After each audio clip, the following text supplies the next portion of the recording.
Just a little touch of a free speech issue. TikToker jailed in Indonesia for telling Jesus to cut his hair. Okay.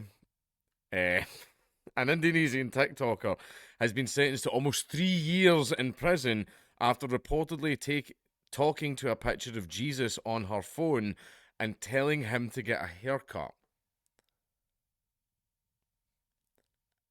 I'll just save it for the end.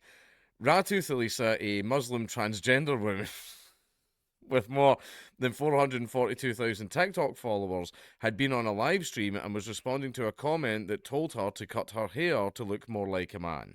On Monday, a court in Medan, Sumatra, found Thalisa guilty of spreading hatred under a controversial online hate speech law and sentenced her to 2 years and 10 months in jail.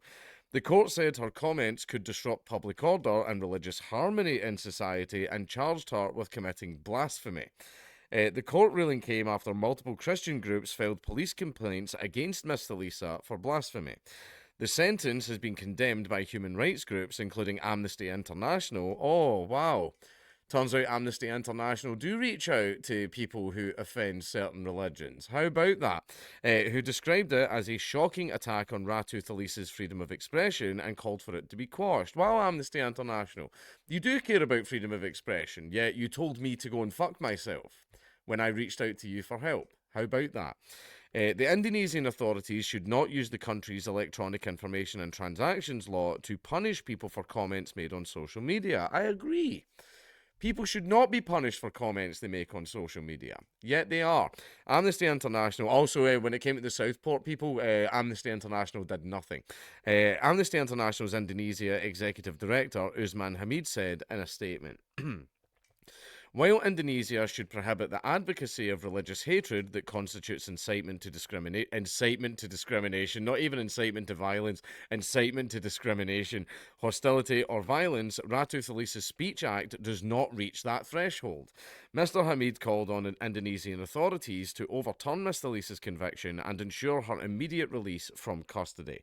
He also urged them to repeal or make substantial revisions to what he described as problematic provisions in the EIT law, namely those criminalising alleged immorality, defamation, and hate speech. Wow. They're actually asking for the hate speech part to be removed. Why aren't you doing that over here, Amnesty International? Why aren't you doing that over here? Yeah, how about that? Now, you're going over there whenever it's someone insulting, you know, Christianity, that's when you'll go over and defend the person. But if anybody offends any of the other religions, you're very fucking quiet, aren't you? How about that? First introduced in 2008 and amended in 2016 to address online defamation, the EIT law was designed to safeguard the rights of individuals in online spaces because apparently everyone has a right to not be offended, which is stupid. It has been roundly criticised, however, by rights groups, press groups, and legal experts who have long raised concerns about the law's potential threat to freedom of expression. Amnesty International don't care about freedom of expression. At least 560 people were charged with alleged violations of the EIT law while exercising their freedom of expression between 2019 and 2024, and 421 were convicted, according to data from Amnesty International. What are your data points for Great Britain? What's your data points for the United Kingdom, Amnesty? Are you even tracking it? I bet you're fucking not, are you? Those charged with offences of defamation and hate speech have included several social media influencers. In September 2023, a Muslim woman was sentenced to 2 years prison for blaspheming Islam after she posted a viral TikTok video where she said an Islamic phrase before eating pork. I mean, that's quite funny. In 2024, itadakimasu. In 2024, another TikToker was detained for blasphemy after they posted a quiz asking children what kind of animals can read the Quran, according to Amnesty International. I don't even get that one. Indonesia is home to many religious minorities, including Buddhists, Christians, and Hindus, but a vast majority of Indonesians are Muslim.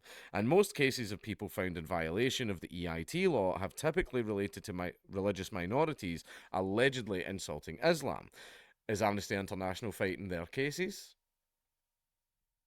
Better than not.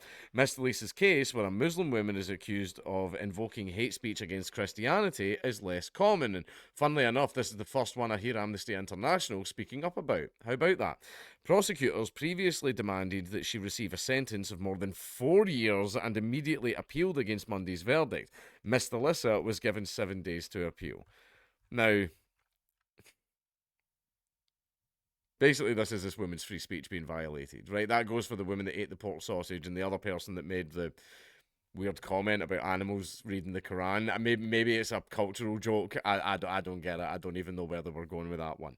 Now, I'm going to say, I don't want to say the things like, as a Christian, I don't call myself Christian. I say I'm trying to be Christian, right? I'm reading my Bible a little bit before I go to bed every night because it's a big, big old book, right? I read a little bit of Bible before I go to bed every night.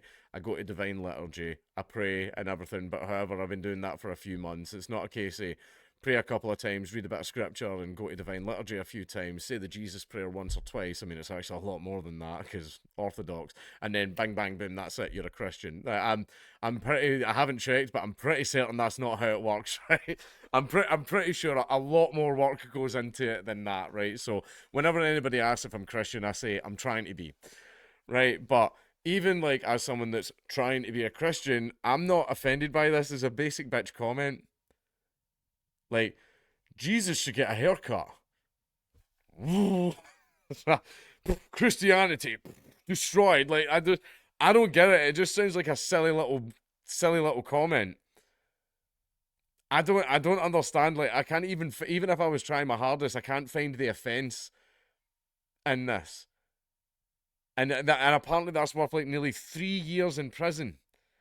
Right, I'll admit I've said so much worse, and I've seen people say so much worse about other religions, right? I mean, I think going around saying like Muhammad is a pedophile and stuff like that is definitely something. I mean, he was, but but it's like that. Sometimes you can say that and not get prison time, but this is like a basic bitch comment.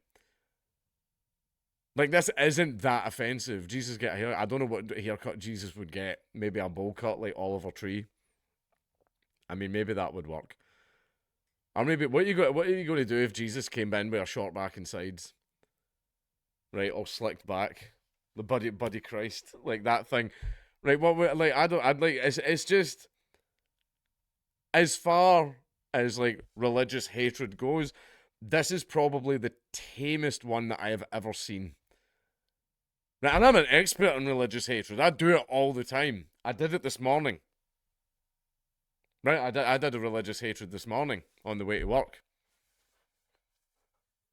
No further comment. My lawyer will be very unhappy. But as far as religious hatred goes, this is the most basic bitch, tamest example that I've ever seen. And this woman gets 3 years in jail for it. I think, I mean, I would definitely, if any of you were planning on going there, cancel your holiday to Indonesia.